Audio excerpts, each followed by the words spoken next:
భారత్ వేగంగా global cyber security హబ్గా అవతరిస్తుందని, ఈ రంగంలో 400లకు పైగా స్టార్టప్లు, 6.5 లక్షల మంది నైపుణ్యం కలిగిన నిపుణులతో దేశ సైబర్ భద్రత పరిశ్రమ $20 బిలియన్ స్థాయికి చేరిందని కేంద్ర ఎలక్ట్రానిక్స్ ఐటీ మంత్రిత్వ శాఖకు చెందిన CERT-In director general doctor Sanjay Bahl తెలిపారు.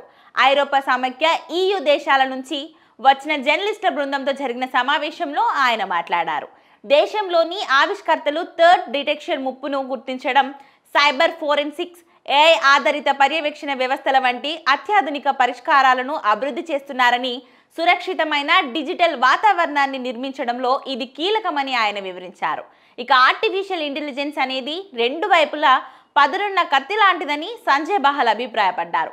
ఇది రక్షణ వ్యవస్థకు ఎంతగా ఉపయోగపడుతుందో దాడి చేసే సైబర్ నేరగాళ్లకు కూడా అంతే సహకారిగా ఉంటుందని అన్నారు.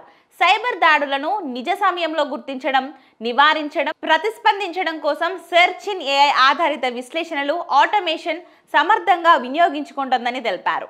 అదే సమయంలో AIని దుర్వినియోగం చేస్తూ జరిగే దాడులను ఎదుర్కొనేందుకు కూడా ప్రత్యేక వ్యూహాలు అమలు చేస్తున్నట్లు చెప్పారు. సంక్షోభ సమయంలో సెర్చ్ ఇన్ పాత్ర, బాధ్యతలు, సైబర్ దాడుల సమాచారాన్ని పంచుకోవడం, వాటిని సమన్వయంతో ఎదుర్కోవడం వంటి అంశాలను ఆయన జర్నలిస్టులకు వివరించారు. ప్రజల్లో అనవసర భయాందోళన సృష్టించకుండా సంస్థలకు, పౌరులకు ఎప్పటికప్పుడు హెచ్చరికలు, సూచనలు జారీ చేస్తూ సైబర్ దాడుల నుంచి రక్షణ కల్పిస్తున్నామని తెలిపారు. గతేడాది దేశంలో 147 రామ్సమ్వేర్ దాడులు నమోదయ్యాయని డాక్టర్ బహల్ వెల్లడించారు. సెర్చ్ ఇన్ తీసుకున్న తక్షణ చర్యలు, ఫోరెన్సిక్స్ జోక్యం, ఇంటెలిజెన్స్ సహచార మార్పిడి వల్ల వాటి ప్రభావాన్ని గణనీయంగా తగ్గించగలిగామని పేర్కొన్నారు.